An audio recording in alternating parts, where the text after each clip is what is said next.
मेरी last video में मैंने आपको स्टेट बैंक ऑफ इंडिया की पर्सनल लोन, चाहे वो टर्म लोन हो या फिर ओवरड्राफ्ट लोन हो, उसके बारे में सारी की सारी जानकारी दी थी।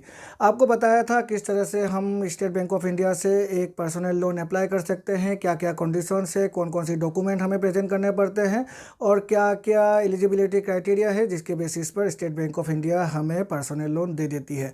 आज की वीडियो में मैं एक कंपेरिजन करूँगा स्टेट बैंक ऑफ इंडिया की पर्सनल लोन को दूसरे बैंक की पर्सनल लोन की इंटरेस्ट रेट के साथ, और साथ में एक कैलकुलेटर के थ्रू आपको ये भी दिखाऊंगा अगर हम 1 लाख रुपए, 5 लाख रुपए या फिर 10 लाख रुपए की पर्सनल लोन अप्लाई करना चाहते हैं स्टेट बैंक ऑफ इंडिया से तो कितनी ईएमआई आ जाएगी फॉर एवरी टेनियर, यानी कि जो हाईएस्ट टेनियर है 72 महीने, उस टेनियर पर हमारी कितनी ईएमआई आ जाएगी।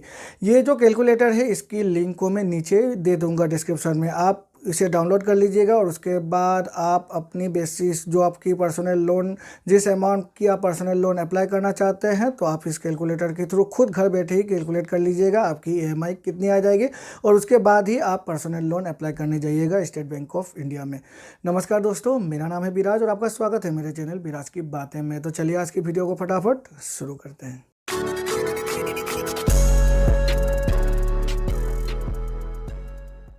तो आप इस चार्ट के थ्रू देख सकते हैं स्टेट बैंक ऑफ इंडिया की जो पर्सनल लोन की इंटरेस्ट रेट है वो दूसरे बैंक की इंटरेस्ट रेट के हिसाब से कहां पर बैठ जाती है। यहां पर अगर हम बातें करें तो स्टेट बैंक ऑफ इंडिया में 9.6% से पर्सनल लोन की इंटरेस्ट रेट शुरू हो जाती है, एचडीएफसी बैंक में 10.50% से, आईसीआईसीआई बैंक में 10.50% से स्टार्ट हो जाती है, एक्सिस बैंक में 11% से, सिटी बैंक में 9.9% से, स्टैंडर्ड चार्टर्ड बैंक में 11%, बजाज फिनसेप में 11.49% और टाटा कैपिटल में 10.99% से शुरू हो जाती है। तो यहाँ पर अगर देखें तो स्टेट बैंक ऑफ इंडिया की जो पर्सनल लोन की इंटरेस्ट रेट है वो काफ़ी कम है अगर हम किसी भी प्राइवेट बैंक के साथ इसकी तुलना कर दें।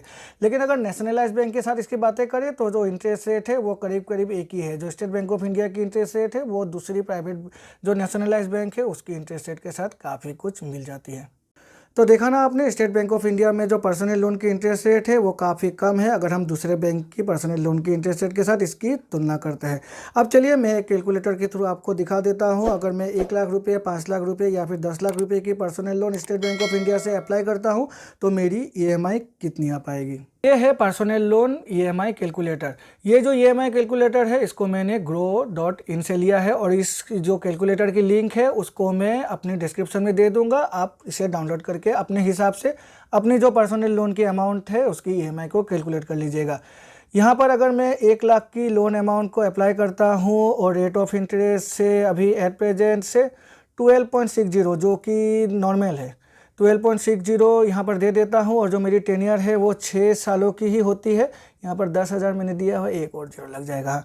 यहाँ पर मैंने 1 लाख की कर दी है तो मेरी जो मंथली ईएमआई आएगी वो आएगी 1986। उसको राउंड कर दे तो जो ईएमआई होगी वो होगी 2,000 रुपये पर महीने अगर मैं 6 सालों के लिए एक पर्सनल लोन को अप्लाई करता हूँ तो 12.60% के हिसाब से। यहाँ पर जो इंटरेस्ट रेट है वो थोड़ी सी डिफर होगी। यहाँ पर हाईएस्ट इंटरेस्ट रेट को ही मैंने लिया है क्योंकि जो इंटरेस्ट रेट है वो 12.50 या 12.60 के % के हिसाब से ही यहाँ पर आ जाती है। यहाँ पर अगर मैं 5 लाख की बातें करूँ तो 5 लाख की अगर मैं पर्सनल लोन अप्लाई करता हूँ और 6 साल टेनियर ले लेता हूँ 12.60% के हिसाब से तो मेरी जो मंथली ईएमआई है वो आप देख सकते हैं 9,932 रुपीज़ होगी, यानी कि मेरी मंथली ईएमआई राउंड में 10,000 रुपीज़ हो जाएगी। टोटल इंटरेस्ट मुझे 2,15,104 रुपये पे करने होंगे और जो मेरी टोटल जो लोन अमाउंट हो जाएगी इंटरेस्ट प्लस प्रीमियम प्रिंसिपल को लेकर वो हो जाएगी 7,15,104 रुपीज़। और यहीं पर अगर मैं एक 10 लाख की पर्सनल लोन अप्लाई करता हूं तो 10 लाख की पर्सनल लोन में आप देख सकते हैं मंथली ईएमआई यहाँ पर मेरी 19,884 रुपये। तो अगर इसे राउंड किए तो 20,000 रुपये यहाँ पर मेरी ईएमआई हो जाती है 6 सालों के लिए और जो टोटल अमाउंट हो जाती है वो होती है 14,30,208 रुपये, यानी कि 4,30,208 रुपये मुझे इंटरेस्ट, टोटल इंटरेस्ट के तौर पर पूरी जो पीरियड है उसके बेसिस पर ही पे कर देना पड़ता है। तो ये है वो ईएमआई कैलकुलेटर जिसके थ्रू मैंने आपको दिखाया अगर हम स्टेट बैंक ऑफ इंडिया से एक पर्सनल लोन अप्लाई कर रहे हैं तो 1 लाख रुपये, 5 लाख रुपये या फिर 10 लाख की पर्सनल लोन पर हमें कितनी ईएमआई पे करनी पड़ेगी अगर हम मैक्सिमम टेनियर यहाँ पर चूज़ करते हैं और इंटरेस्ट रेट को 12.6% लेते हैं। हाँ, अगर हमारी क्रेडिट स्कोर अच्छी है और हम अगर एक अच्छे रेप्यूटेड ऑर्गेनाइजेशन में नौकरी कर रहे हैं तो हमारी जो इंटरेस्ट रेट है वो घट जाएगी। इसका मतलब हमारी जो ईएमआई अमाउंट है वो घट जाएगी।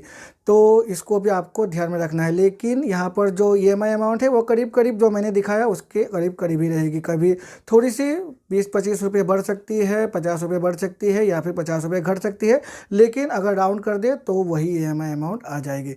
आशा है इस वीडियो को देखकर आपको अच्छा लगा होगा, और अगर अच्छा लगा तो मेरे चैनल को लाइक और सब्सक्राइब कीजिएगा। सब्सक्राइब करके बेल आइकन को प्रेस कीजिएगा, जिससे कि मेरे ऐसे नई वीडियोस की नोटिफिकेशन तुरंत आपके साथ मिल जाया करेगी। तो चलिए मिलते हैं अपने अगले वीडियो में, तब तक के लिए goodbye and take care.